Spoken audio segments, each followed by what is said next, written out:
Hosainy ve dia peniny Randria Mahasoa José Bienvenu na R Bazezo.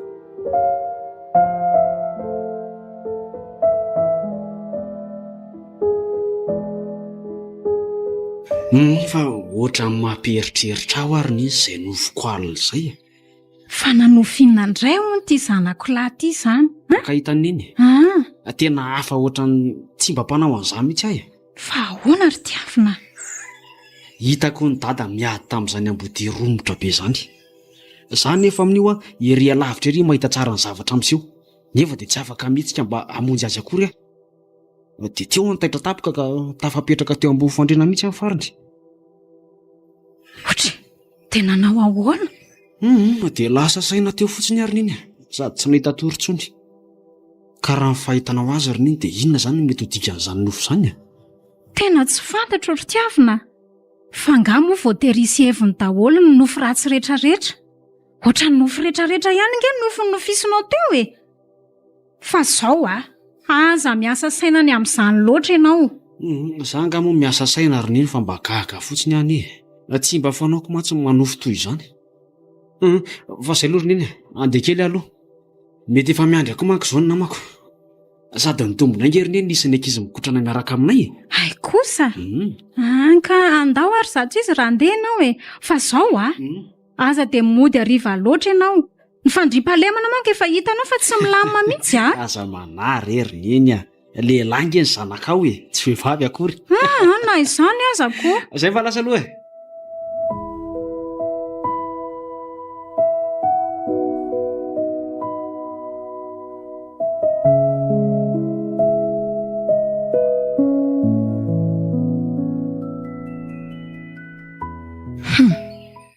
Ohatra mahalasa saina ihany aloha le nofony tiavina. Tena tsy mba fanaon'ny zazany mihitsy mitantara ny nofo toy izany. Na ny endriny aza hitako tena mivalo alika tanteraka teo ampitantarana an'ilay izy. Eny izany aloha eo ihany fa mba inona loatra re feheverany indrangahy iny anay mianaka e. Tsy mba mandray andraikitra mihitsy fa toa tena mandalo dia miserana fotsiny. Tsy mba fantany mihitsy hoe mba mila ray ange iny zaza iny. Rano momba aloha dia lefitra ihany na tsorara iny azy e. Fa le zanako, raha toy izao foana ny ataony dia tsy mba hita fitiavana amin'iny zanaka iny mihitsy izy. Aiza ve ka maharitra amam-bolana maro mihitsy vao mba mandalo. Raha andalo aza moa, zao milaza hoe mission zao foana dia any dia manararoatra dia tsy hita. Na ny mba hoe hiantso anay mianaka aza moa, nofy ihany izany. Efa mba nandramako natsona ihany koa, na dia zavatra tsy tiany azy izany kanefa tapaka mihitsy ilay telefona. Ary sao dia mba misy zavatra mahazo azy kosa ary ihany e. Engane mba tsy ho izany ny zava-misy. Fa za aloha tsy te hiteny eo masony tiavina. Fa rehefa mieritreritra an'ilay nofony dia ohatra ny lasa miay ahy izany. Dia inona re no ataoko e? Sa antaniana ihany aloha ny hafany na ireo nama mahafantatra azy. Raha fantany eo indray hoe nitady azy tety sy teroa dia angamba asa izay azo anahy. Zavatra tena tsy tiany mihitsy manko izany. Sady sao dia vao mainka mahatezitra azy eo izany ka. Tena vaky mihitsy ny lohako hoe aiza ry ny rangahy iny. Ny tsara angamba dia aleo andrasana kelikely ka. Rehefa tsy mbola misy vaovao fotsiny dia tsy maintsy mandray fepetra. So manko misy zavatra mahazo azy tokoa any.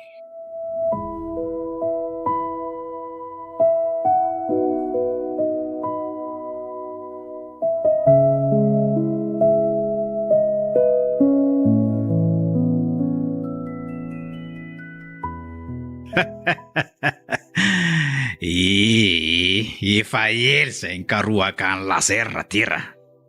Hitako ihany lahy ankehitriny. Miseho any lamay loatra mantsy lahy. Kanefa dia tsy fantatry lahy fa za le tsy nikaly fantsy lavitra no elahy. Dia manomboka eto ataoko malala tsara ny anarako lahy. Satria lasa mpamadika amin'ny petsara velatsy. Miendrika any lahy kolony zao midy ao an-davako zao e. Ao lahy. Mieritreritra zay nataolona tamiko. Nanantena ny andetika mantsy lahy nefa diso ankehitriny. Sady diso paika tanteraka mihitsy satria tsy fantatry lahy fa mbola betsaka koa ny lalana ambanin'ny tany nefa tsy fantatry lahy zany. Haiko tsara mihitsy ny lalana ambanin'ny tany fa lahy tsy mahalala an'izany. Ka manomboka eto lahy. Toa dia nahy. Tsy mahalala ny ratsy misangy mariny lahy mantsy.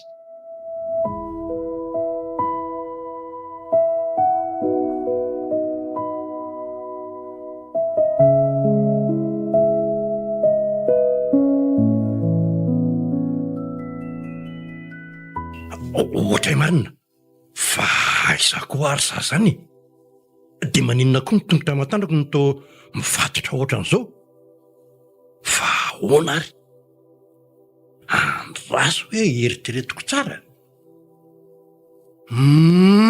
Hay rehefa tratrariva le tany endasy be iny ako dia namonjy hotely atoriana. Zay mihitsy zava-mihitsy.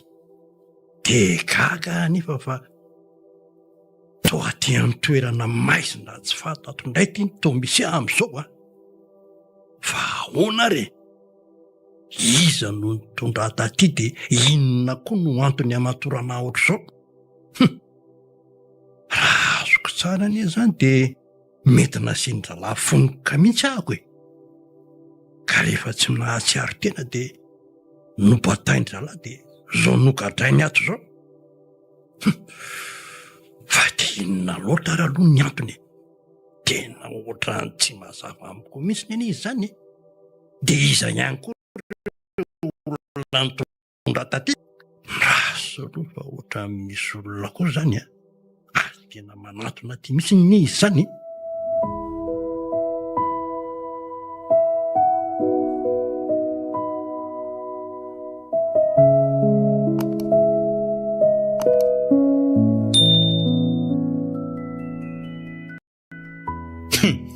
Dia ahoana le radera arabaina le tsy fa tonga soa aty aminay.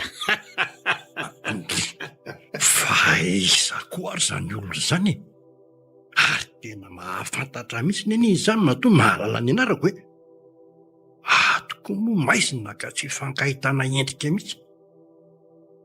Fa mba iza marina reto olona reto le feo miteny aloha ohatra ny efa rehako ihany.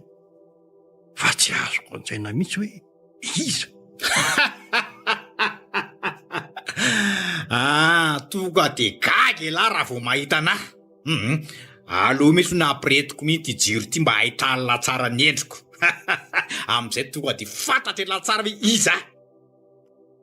Ohatra marina. Tsy misangy ty. Tsy misangy mihitsy ty eo. Fa moa lahy tsy efa hoe maty tany ampikadrany sa efa nitsangana tamin'ny maty. Tsy nigadrana maty araka ny fiveran'ny lazy letsy fa mbola velona so matsara zao lehilahy zao. Ely zay ny tadiavako any lazay fa ahoana tsy misangy ka hitako ihany lahy ankehitriny. dia maninona araka efa eto ampelantanako e lahy ary tsy avototrotro mihitsy ka ny fanontaniako voalohany. Aiza ny vatsoso ny volamena nagalanina tao amin'ny braoako zay netiny lantsoka aiza.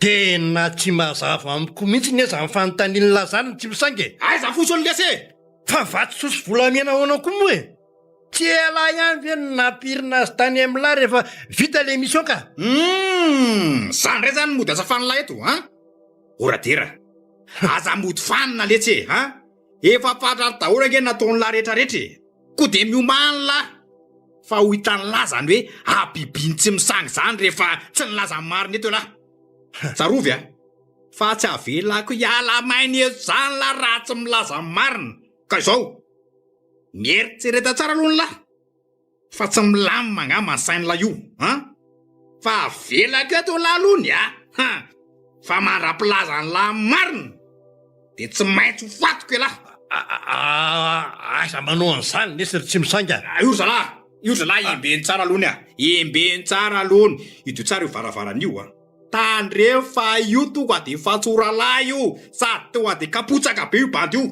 tsy fatsorali zany ne tsy ary tsy misanga fatsoralahy fa tsy fatsorali fatako fatsorali so de tafipiritsaka eo amin'ny tena lisana zay ataoko malalany anarako lisany raha ohatra hoe tafialo io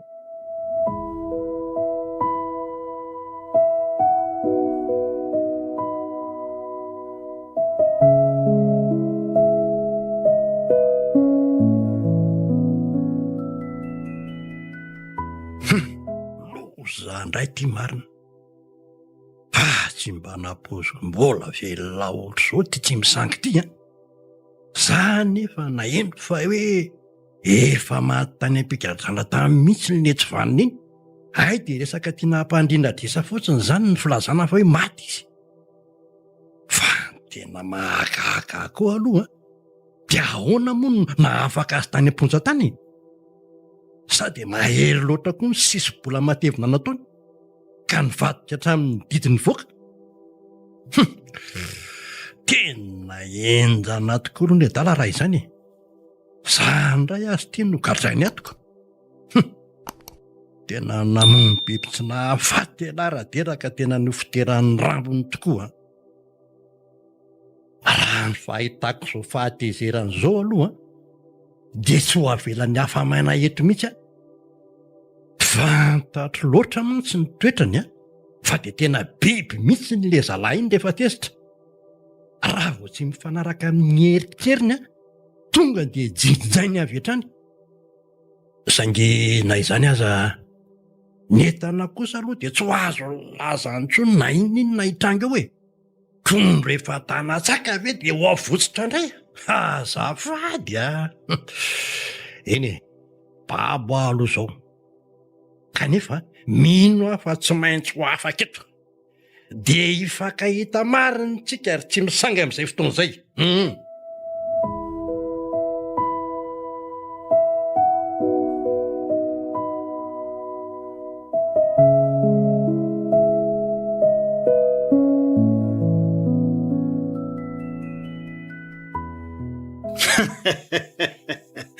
ka manahoana lesy rahatery zany hoe tsy mahita masoandro zany mihitsy alio aloha ny lahy zarina tsara iainao anatin'ny aizina toy izao am'izay ala mba tsy taitra tsony rehefa tonga any ambany rangolany zao fotsiny teneniko amin'ny lary rahatera meno aloha tsy ataoko hafa bela lesy ny olona mpamatika toany laha ohatr' zao voalavo sasatra ny miainy lahy ka ny saka matorona lambolom-bava araza manala fa tsy ho ela de ho tonga any am'izany hoe afo be zany lahy fa mieritreritra ho any an-danitra nga moa elahy tsy misangy totra tsy tapalanga fa elahy io mihitsy ianao ny tena mpanota matevi kotoke tsarovo letsy fa ny olona toan'la zao mihitsy ny tena ahita fangiry firina mahatsiravina every lafa vitavita mora foana nga reny ain'olona maro naratsaka ela reny olona tsy mivava ela ndray zany loatra miseho ohatra manozina tsoroko amin'ny lafotsony radera tsy misangy velively amin'ny lahy mihitsy zao bary zao fantatra ela tsara angamba eny ary aty amiko lesy ny hery rehetra eny azo lalo zao de ataovy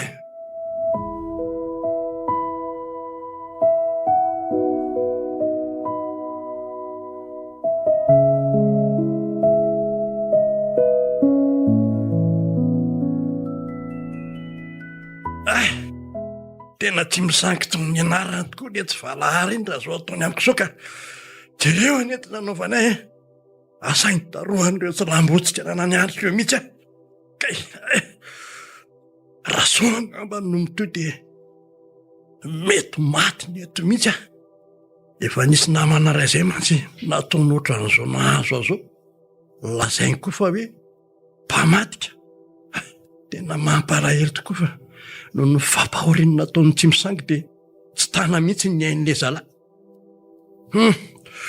tena lozy tia marina fa tsatra ny pahatsara itsombo-vava ohatran'ireny hoe raha fotsy be velona ka miandry izay gadonany sisa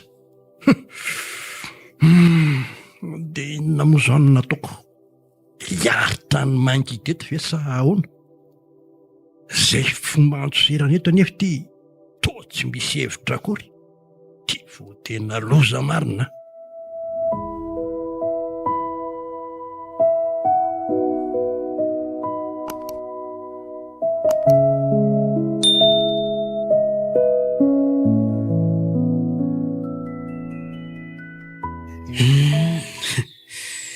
Hitako tena miasa saina tokoa aloha neny amin'izao tsy fahitana ny daty zao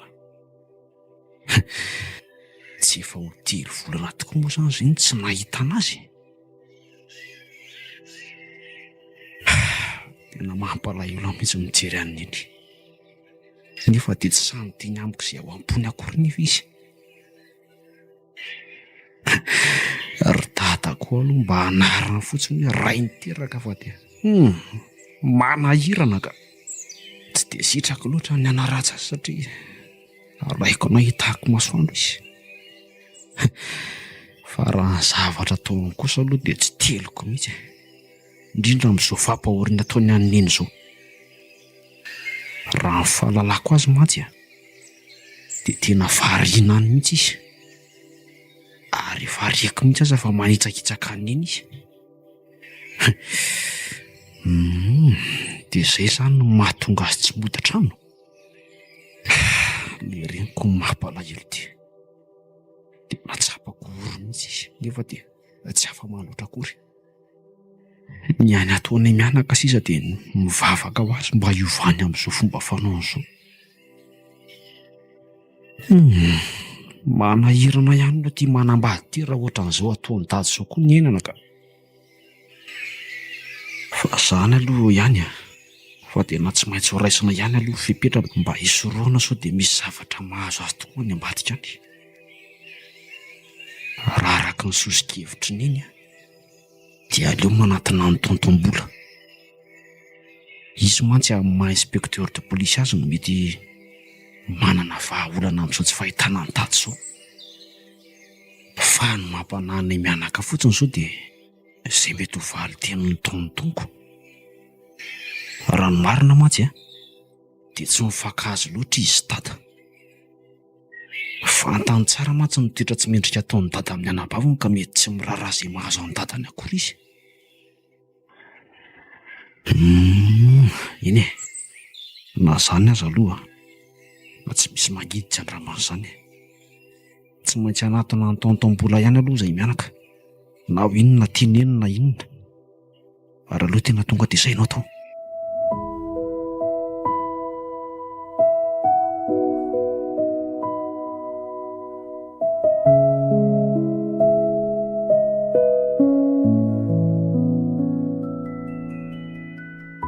Ahoa ry tonton? Tonton ho? Ohatry ary ohatran'ny misy mandondony izany fa iza ary? Aleo hoe jerena ohatry ve nareo mianaka ihany ao mantroa mantroa dia mipetrapetra. Misaotra indrindra. Misaotra betsaka ry ranadahy ka manahoana daholo aloha nareo aty ary tsy anga izy mianaka mitoatra mangina be nge ato voalasany amin'ny bebeany ihany zareo mba tsy nianatra mantsy pisikely androany dia nanararoatra namangy ihany izy mianaka ko. Ka tsy aloha ve aloha hikarakarako kafe kely nareo mianaka aza misahirana amin'izany ianao fa izay mianaka nge avy ny sotro mihitsy vao naka aty voaka re amin'izao ry tonton. Fa zao ry ranadahy no tena antondianay mianaka.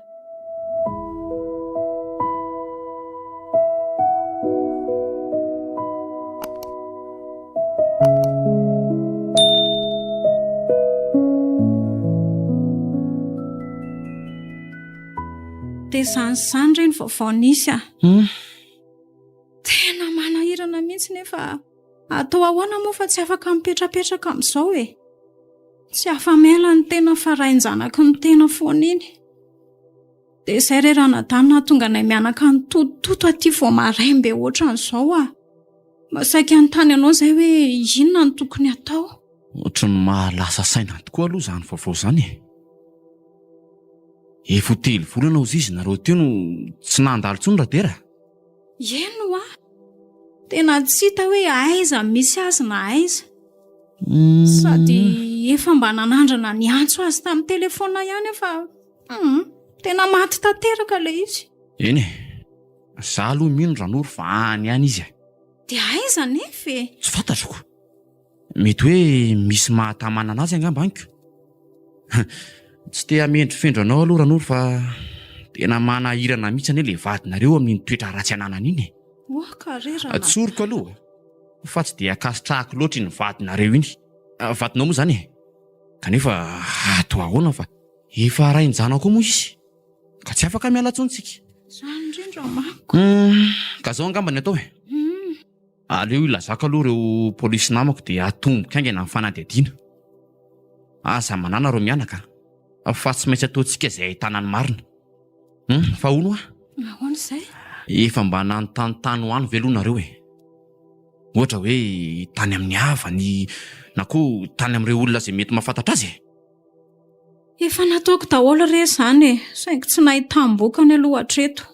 Izay nanontaniana rehetrarehetra dia milaza fa tsy nahita azy daholo. Bon efa re izany fa raha toa ka misy vaovao nareo na koa tonga tampoka izy dia ilazao aingana foana.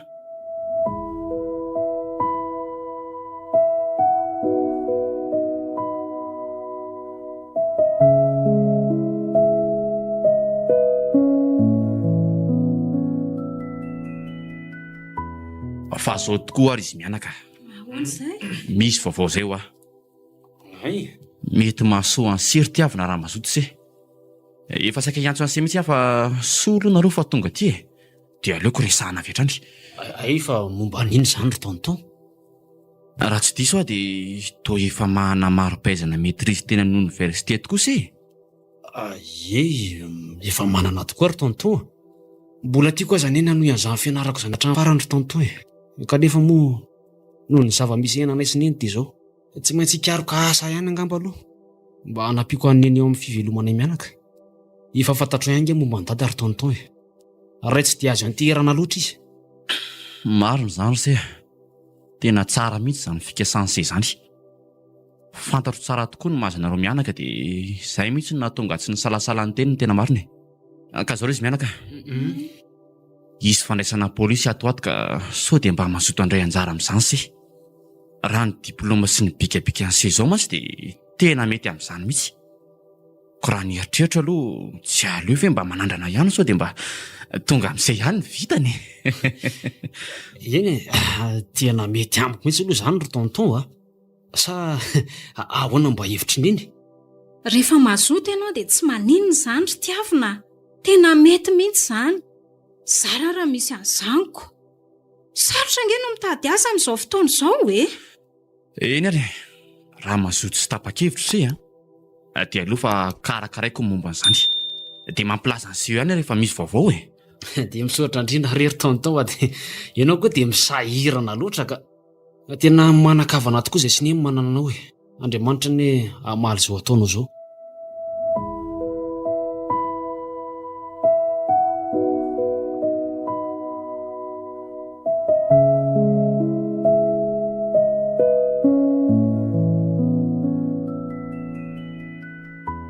Tena hitako izao ry fa tena tsotra sy tsara fanahy tokoa tonton-boly iny marina fa tsy dia faly amin'ny dada loatra izy kanefa niraisiny ihany ny andraikitra noho ny fitiavana sy ny fitsinjovana antsika mianaka.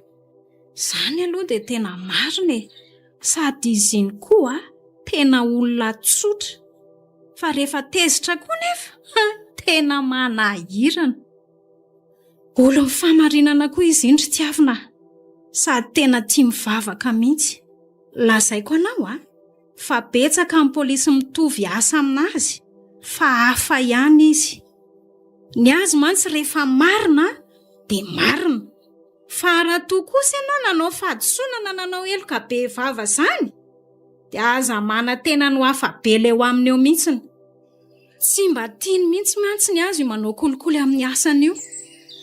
Eny mety sady marina kosa ny izy nataon'izany roneny, satria raha jerena zavatra misy amin'izao fotoana izao dia ny tsy fahamarinana mihitsy zao no tena mahazo laka be mihitsy. Na nahavita eloka be aza rehefa mandeha ny kolikoly dia madio azy tony tsy nanao ninina akory. Sady mazana ngerineny ny olo-marina indray no mizaka mafy rehefa tsy misy ny fanampenana maso toy ny nataon'ny sasany. Tena marina mihitsy izany anaka. Lazaiko anao fa izany tsy mampandroso an'ity firenentsika ity. Mahazo laka loatra ny fanjakazakana sy ny fanararotam-pahefana. Wazako aloroneny dia tsy mba makasitraka an'izany toe-tsaina tia kely izany mihitsy ary tovizako amin'ny tonton mihitsy izany. Engane mba ho tanteraka fotsiny ny resaka nataon'ny tonton iny.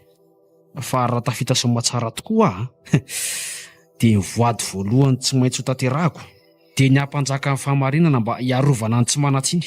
Sa tsy mety izany ozy neny? Tena mety izany ka. Raha samy manao ohatran'izany daholo any ery tiavina dia ho avitra ihany ity firenentsika ity. Ka izay any eo ahy dia mba azo ny fitahian'Andriamanitra daholo ny tsirairay.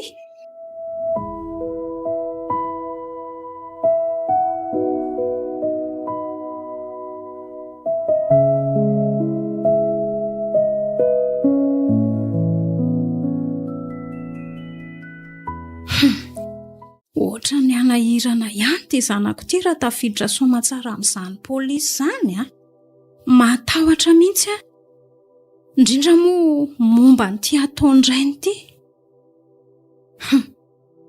Mety ho izy mantsy no anafahany iny rainy iny any aoriana raha sanatria mbola tsy miovy amin'izao toetra ratsiny izao ihany iny rangahy iny. Tena tsy misy miafina aminy tokoa ny toetra ny raderaka, indrindra moa hatramin'ny fikasehtanana nataony ahy iny. Mino aho fa efa fatapatany koa ny ditrandrainy ka. Kanefa mba tsy isian'ny fifamaliana dia tena naleon'ilay zanako nangina tanteraka. Za koa moa tsy nitsahatra nanazava ny sainy mba tsy hanana ny toe-tsaina maly ratsy ny ratsy. Tsy anjarantsika anaka ho ihany mamaly ny ratsy fa aleo Andriamanitra no hikapoka sy hanafay azy. Marina aloha fa mafy ihany ny zavatra menay mianaka, indrindra moa eo amin'ny fivelomany. Kanefa isorako an'Andriamanitra fa teo foana izy na inona zavatra niseho.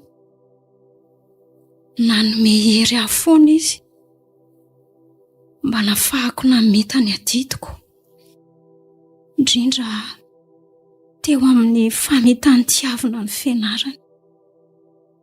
Profan'izany vita somatsara ihany ny fianaran-janako noho ny fitahian'ilay tompo mahery. Tsy misy mafy tsy laitra ny zody tokoa moa indrindra moa raha navavaka sy finoana izany.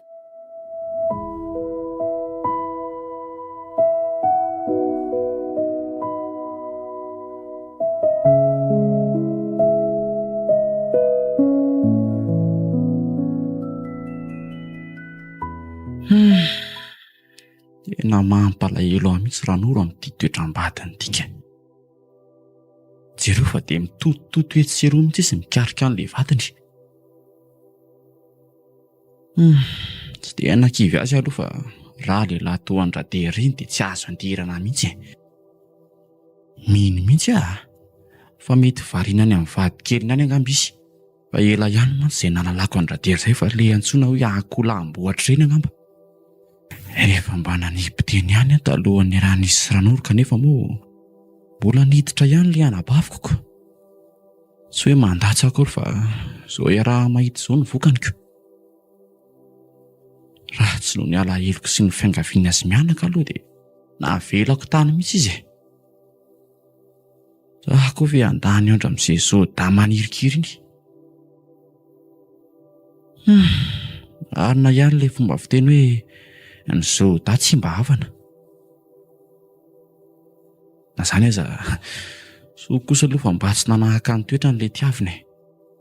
Zaza tena midera ny toetra n'iny zazalahy iny mihitsy, ny amin'ny fitiavany fianahana sy ny sisa.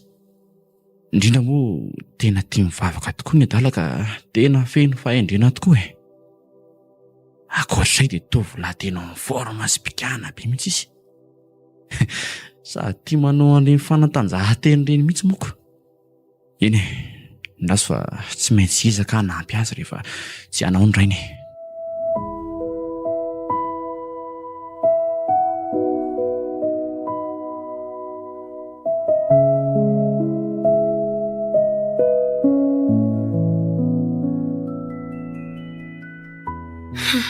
Dia tena tsy hita mihitsy tokoa mantsy ianao radera. Efa 3 volana ianao izao tsy nody tato an-trano intsony. Mbola nadako aza hatramin'izao tena tsy nahitam-baovao mihitsy. Na dia efa nanao izay fara heriny ary amin'ny fikarohana anao. Tena mahagaga mihitsy izao ka. Sany aloha ihany fa ny fiainana mitoy ihany na inona zavatra miseho e. Sady andra n'iza tsony koa moa. Tsy maintsy mitady raha te ho velona. Eny e, so aloha efa mba azoko daholo reto kojakoja ilaina amin'ny akanjon'ilay madamo reto ka. Sady tsy maintsy ho vitaiko amin'ny zoma rivotra izany fa ilainy sabotsy a. Manao ianao madama? Fa iza koa ty olona miarahaba ty. Toa ohatran'olona mbola tsy fahitako mihitsy a. Andraso ny valiana. Manahoana ianao tompoko? Miala tsiny indrindra madama fa ohatran'ny hoe manatahana hoe ty andalana ety ahy. Izany mihitsy ko sady ianao olona tsy fantatro akory. Dia toa dia izay mihitsy neka teneniko hoe tsy fantatrao za io e. Kanefa ianao dia fantatro tsara mihitsy ianao. Ianao tsinona? Vadiny radera ianao. Mony? Eny tompoko sady koa mivadina. Fa raha tsy mahadiso aloha e. Iza moa izany ianao azafady? Za ve? Namany madama. Namana ianao? Namany radera vadinao ary namany efa ela. Ka hono so dia mba hitanao ary ny misy azy e. Oka alony madama fa zahay amin'ny rahalahy dia mifampihinana amin'ny manta sy ny masaka. Zany. Ka zao madama ny antony resahako aminao a. Ie. Tsy hoe miditra lalina amin'ny fiainanareo akory fa malala ny tsy ambaratelo betsaka momba ny vadinao. Tsy ambaratelo? Fantatro tsara daholo ny zavatra ataon'iny ivelan'ny tokantranonareo. Tena mampalahelo mihitsy nareo e. Ka zarako azy ianao mamifalina tamiko aty andalana aty dia izay no resahako aminao amin'ilay izy. Ka inona moa izany no azonao hanampiananay raha izany ary? Ka zao e, efa saika tsy teny an'ity ihany saingy ohatran'ny hoe manenjika izany ny eritreritro e raha tsy voalazako aminareo ny marina. Fa marina inona izany ny tenenao e lazao moa e. Raha tianao ny hafantatra bebe kokoa ny momba ny vadinao a dia ty misy numéro ty omeko anao ty dia tsoa io fa maly anao amin'io a. Azonao? Fa tsy azo resahana androany ve le izy raha misea? Efa nomeko numéro ianao a dia atsoa fotsiny io numéro io dia ho valiko a. Eny ary. Oka nefa tsy teniteny amin'izana amin'izy ianao a. Enina dia amin'ny zanak'olahy iny ary. Raha azo atao tsara aloha dia aloha tazominao tsy ambaratelontsika izao zavatra izao. Fa misy zavatra. Ka tsy misy ninina re madama tsy tazona anao ela tsony fa tsoa fotsiny numéro io dia ho valiko ianao. Zay fa lasa? Eny ary re tompoko mandram-piona raha misea. Mandram-piona e.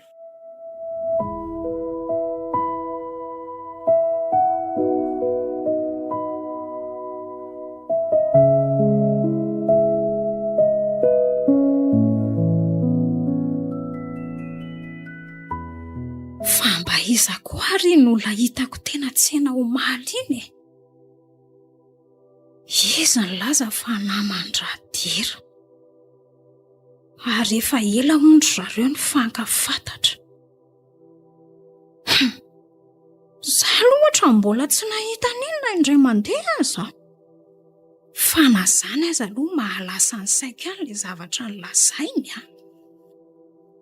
Mahalala tsy ambaratelon-dradera hono izy. De tsy azoko hoe inona moa zany nahatonga azy hitenan'izany amiko. Dia tsy ambaratelo inona koa zany.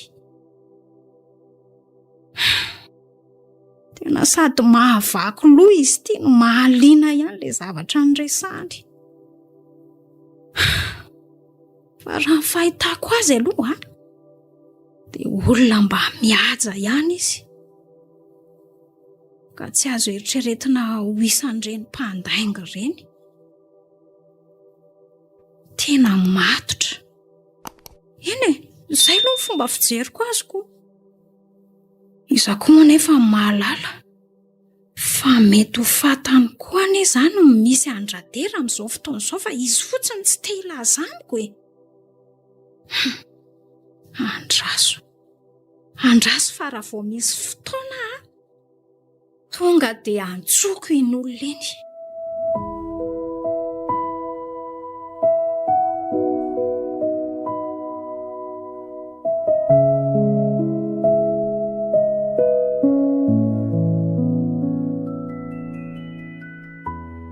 Tena fa baraka marina. Zao avo afaka miantso an'ilay naman-dradera. Sahirana ny fitadiavana tokoa moko. Indrindra somokotra amin'ity fikarakarana ny zanako izay hiatrika fifaninanana hidirana ho polisy. Ka tena tsy tsaroko mihitsy hoe tokony hiantso an'iny olona iny. Dia tena iny olona iny tokoa izany no ahafantarana ny zavatra marina sy ahitana vaovao momba ny radera.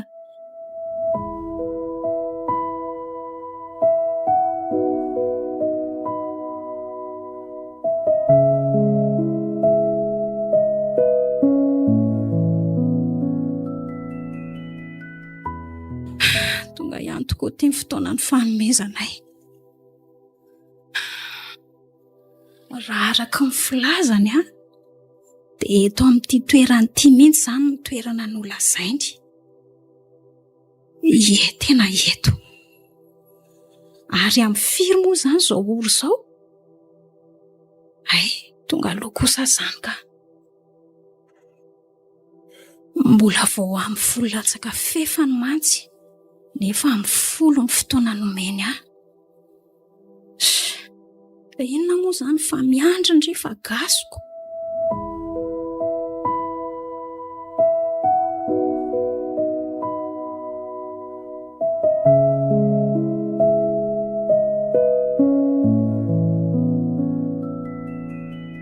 Ohatra tsy isy vety manantona aty. Tena izy iny. Ary mety efa tonga talohako teto izy izany Manahoana ianao madama? Manahoana tompo? Dia misaotra anao aloha ny tonga soamantsara e. Ka zao ny dia ataontsika Eny tompo. aloha misy aloha maka toerana milamina tsara dia antsika miresaka. Sahoana ozy ianao? Ary aza manahy ianao fa efa nitondra fiara. Ny fiarako sao dia ry apita ry. Hitanao io? Io fiarako io. Dao eny lony. Fa inona marina raha mahatonga ny rangahy anao an'izao e. Dia noho ny alahelo anay fa dia manjanaka radera ve? Sa sanatria misy zavatra hafa? Jereo fa tsy nandainga tamiko tamin'ilay fotoana mihitsy izy. Tena tonga soamantsara ary tena à l'heure tsara. Kanefa raha ny fijeriko azy izao dia olona manana maha izy azy tokoa izy. Ary mino fa raha zavatra tsy misy dikany aloha izy ve andanindany lera amin'izany. Jereo fa ny fiara netiny tena le karazana fiara tena raitra, tena vitsim-panana mihitsy.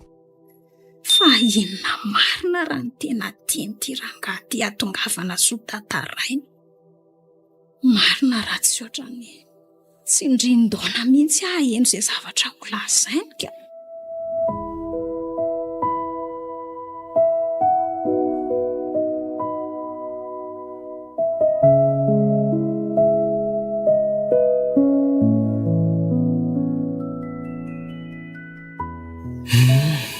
Soaran'Andriamanitra aloha fa vita sy mahatsara ihany le fanadinany. Raha ny fahitako azy aloha dia tsy sarotra loatra izy fa izay ho valiny sisa angamba no andrasina na ho eny na ho tsy. Engany mba ho eny na ho valiny. Misaotra ny tontom-bola koa aloha. Tena nikarakara izy. Izy no tena angadina nanana ka mendrika ho azy ny sorana lehibe. Fa zany aloha ihany mba lazaizako ariny iny. Tsy efa ho adiny ray izy hono natongavako ty tokony nefa dia tsy mbola hita foana izy. Ny andro nefa ty efa ho amin'ny 12 ratoandro. Na ny vatana ko azy ty tena tsy misy neninako. Sady tsisy afo mirehitra ny tsisy neninina. Fa misy inona ary. Tena ohatran'ny tsy mba fanao ny mihitsy kosa aloha zao aleo mihitsy rangahatsona. Tena mamperitreritra azo zavatra zao. Aiza moa ny telefonako teo? Maitikaika.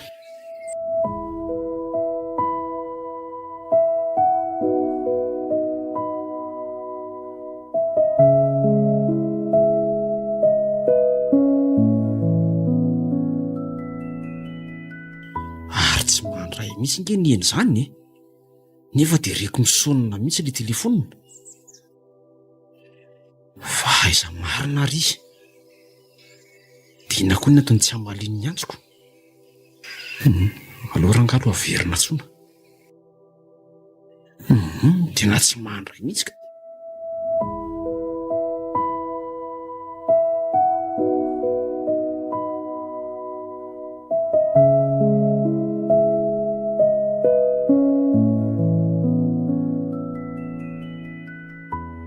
Rosy ty marina, tena tsy afa-be lato mihitsy dia tena vitan'le tsy vaniny mihitsy mantsy ny manidy ahako.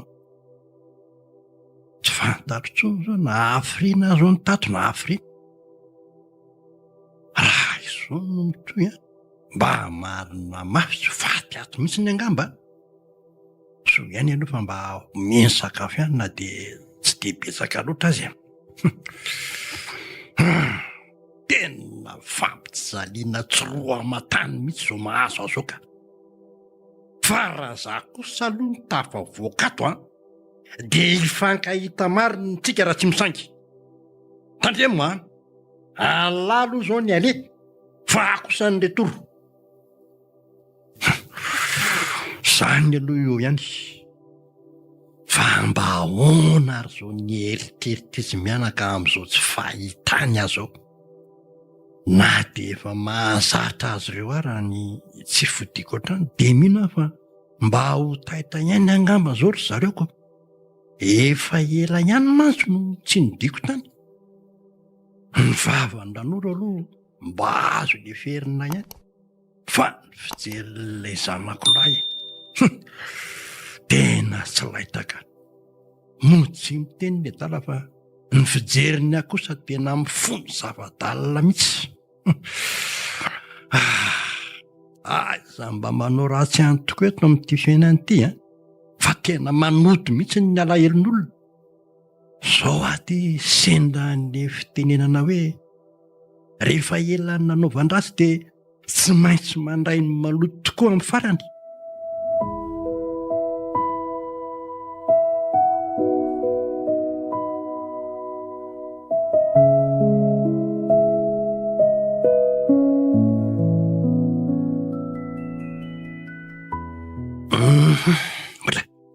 Oatra misy olona tonga indray anie zany. Mety le tsy vanindray angam'izay. Dia inona indray hono no tadiavina? ody lesy ry radera ka manahoana lesy zany hoe miaina ao anatin'ny maizinatso zany a angamba tena mahafinaritra be mihitsy a zao lesy n'izy misy vaovao lehibe tsapozany laty ohatra fa mino fa mety tonga dia afaly an'la vao mahita azy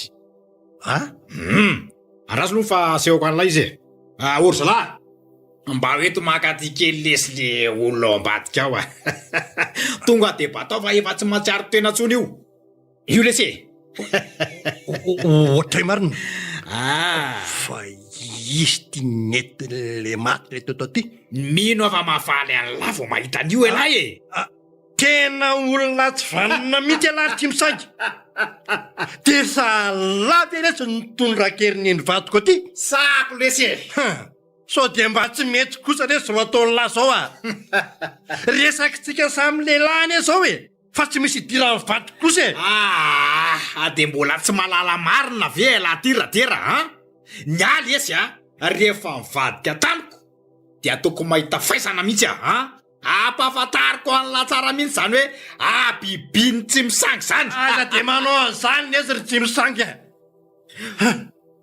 tamin'ny fomba ahoana kosa raha nazaondry zalahandran'ore izy angamo mbola mahafantatra an'izay vatoko akory de nataony inona koa ran'ory no to tena tsy mahatsiaro tena mihitsy tena mahela tsy misangy fa tsy mivazivazy tsara angamba aloha de alolo mody miforotra ihany fa so de ahitana loza eto mety ho sahany tsy vanin'ireo mihitsy mantsy no namonanay raha tsy mitandrina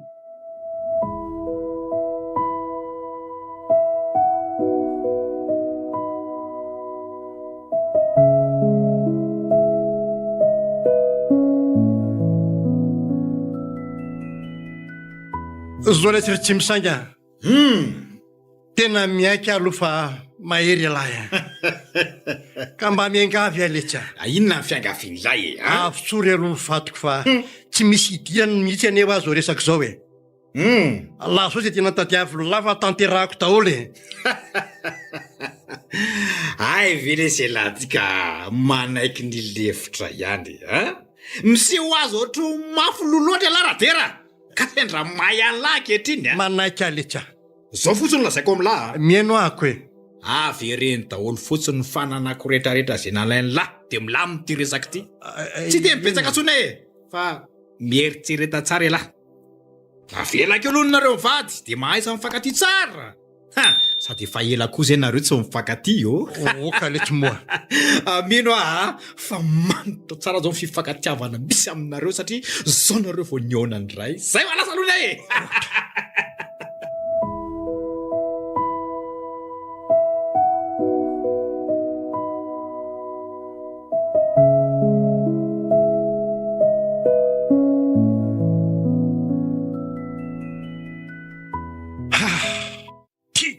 tena loza marina tena jiola fetsikakila mihitsy le tsy misangy tika de inona zany moa no atao raha izao aloha mifandehany de tsy ho afaka miala-pahato mihitsy fa raha vo manaovina amin'ny matsy de mety samy mihitsy ny amono an-dranoro aloha mitandrina ihany aloha fa tena loza amin'ny tatao ty ny tsara angamba de aloha averina netany na izany kosa azy aloha tsy amerina azy manontolo fa ny atsasany ihany no aloha averina mino fa tsy ho fantany isan'ireo vatososy volamina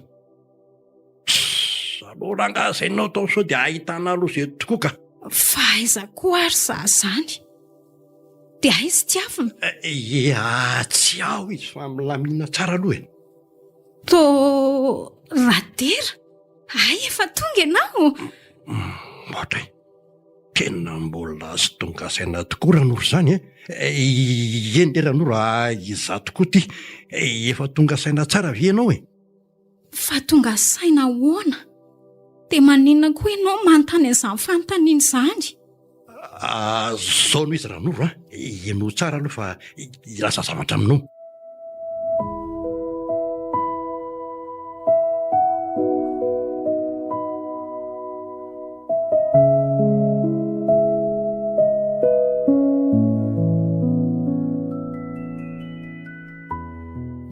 isany Sandranoro no mahatonga antsika eto a.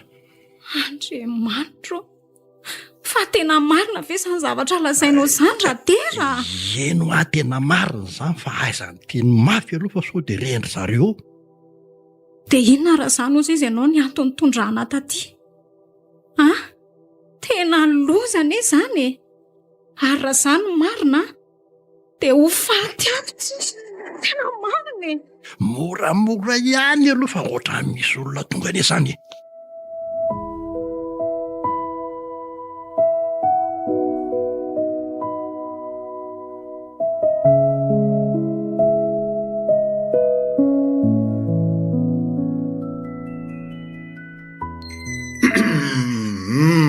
Kosa ka efa tafo madama.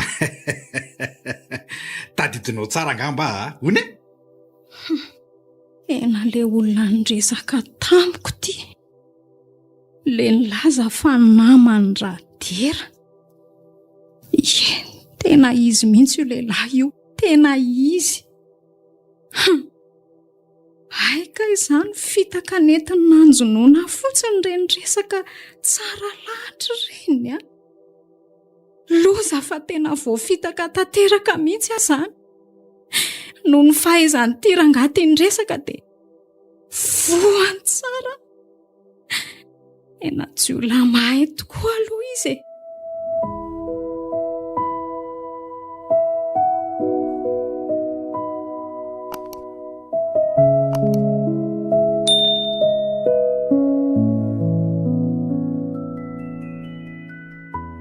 Mialatsiny aminao alona ary madama, raha nitondra anao taty e. Efa ela tsy mifankahita manso nareo mivady dia aleo mba ampiaonina kely indray. Tena mpandainga ianao rangahy ty a. Tsy nandainga taminao mihitsy aka, fa tena mpinamana tokoa za sy Radera, ary azonao anontaniana tsara izy. Kanefa kosa tsy maintsy nanao an'izao satria namadika amin'ny vadinao ary tsy zakan'ny eritreritro mihitsy izany e. Zao le tsy misy tsy misanga. Tsy zao ka. Tsy namadika araka ny fiheverany lahy zany a. Fa elahy mihitsy ny lesiny tena tia tena sady tsy mba mijery namana mihitsy a. Za kosa ve lesy dia zay ny namono voay dia elahy foana indray no miravaka ny vanginy. Ay zany mbola vavan'la ihany dia ho hitantsika eo ary. Tsy malala tsara ny tsy misangy marina elahy ty aleo tonga dia tsoroko Radera. Izany mandidy. Ka rehefa tsy mifanaraka amin'izay tiako elahy dia aloha misaraka.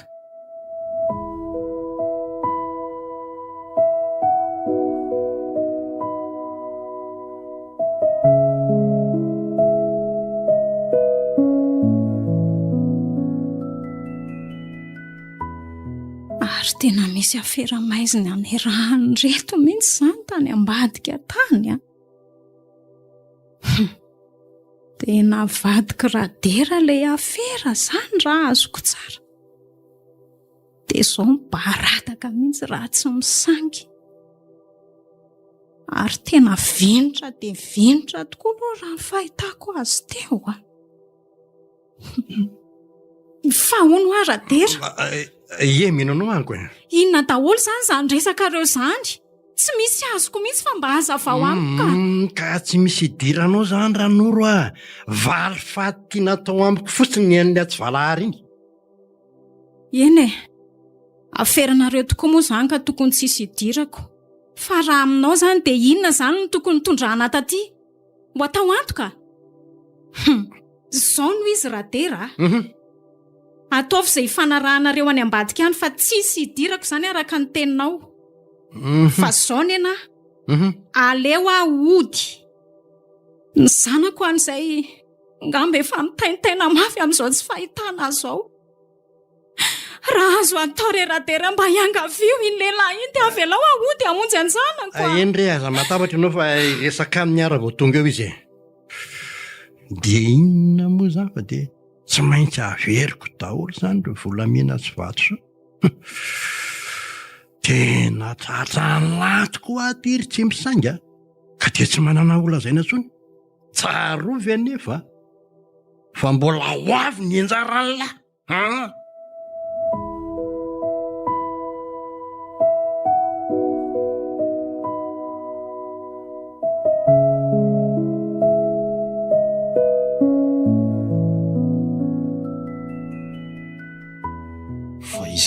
samy miantso azy zany. Aleo aloha tsy renaingana so dia mba ingeny ary. Ohatra tena tontomboly ty miantso ty. Fa misinona ary. Allô, tonton ve? Allô, za tokoa Tirse a. Arabaina aloha se efa afaka tamin'ilay concours somatsara e. Marina ve zany ry tonton a? Marina zany se a. Mino aho fa faly an'se tokoa ny fandrenesana ny zaovavao lehibe izao a. Tena faly tokoa ry tonton a. Ny valy any zany le vavaka nataokoko. Kanefa nge misy indro kely nge ry tonton e. Efa saika ho any aminao mihitsy aho zao. Ka asa hoe aiza mety ahitako anao amin'izao? Tena maika be mantsy le resaka. Zany ve? Tonga dia tonga avy any an-trano ary fa miandry an'se any a. Ay, voakery e. Ho avy aza dia izao. Misaotra betsaka ry tonton a.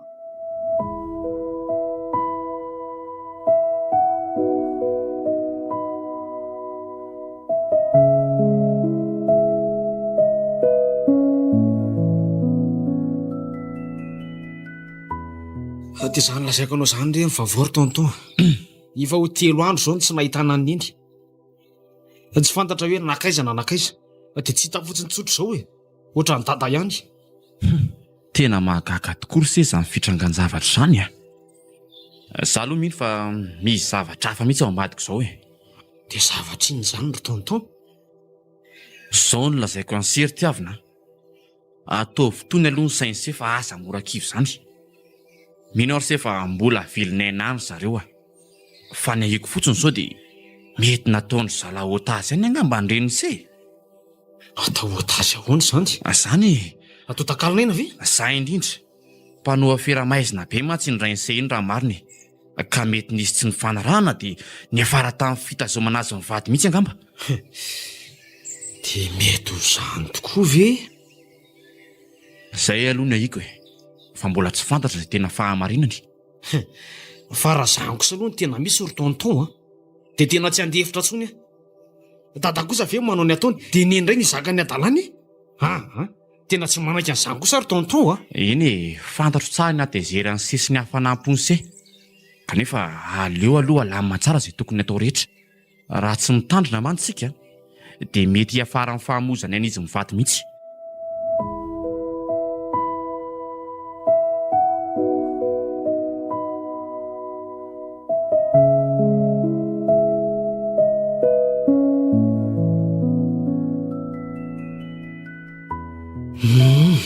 Isorina aloha Andriamanitra fa mba afaka somatsara ihany aho zany. Araraka ny voalazan'ny tonton a. Tsy ho ela hono dia hanomboka ny fanazarana anay. Ny olana nefa ty sady mampiasa ny saiko dia tia neny tsy hita ty.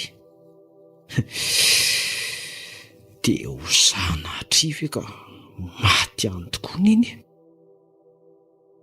Efa mba nataonay sy tonton ihany ny fikaroana fa tsy nisy voka mihitsy. Nahita takosa tena mbola tsy mety hita mihitsy hatramin'izao. Tena misy zavatra tsy mahazava tokoa izao. Mba hanarany fotsiny aty ny dirana fahasoavana lehibe kanefa dia toa zavatra mampalay indray ty no miandry. Eny tsy maintsy mijoro anefa. Ary mbola mino araka ny filazan'ny tonton fa mbola antokory zareo. Aleo apetraka amin'Andriamanitra ny finoana sy ny fanantenana.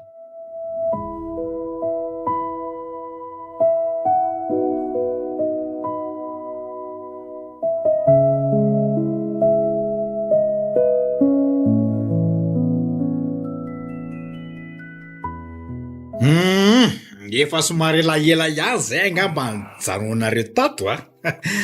Ka dia mino aho fa tsapanareo amin'izay a momba. Fa tena lehilahy tsy misango tokoa. Ka zao noho izy a. Tsy dia lava resaka aminareo intsony a. Alefako mody lahy alony a. Akan'ireo zavatra izay nangalariny lareo. Dia rehefa miveriny eto eo lasy ny entana dia alefako mody a. Ianao sy ny vadinao. Azo lava izany. Andremy nefa. So dia mieritreritra no fetsifetsy. Fa ataoko mahita ela. Ary atao velomako ny vadiny lahy. Dia tsarovo koa fa misy maso manaraka an'lahy eny rehetrarehetra eny. Ka na aiza le an'lahy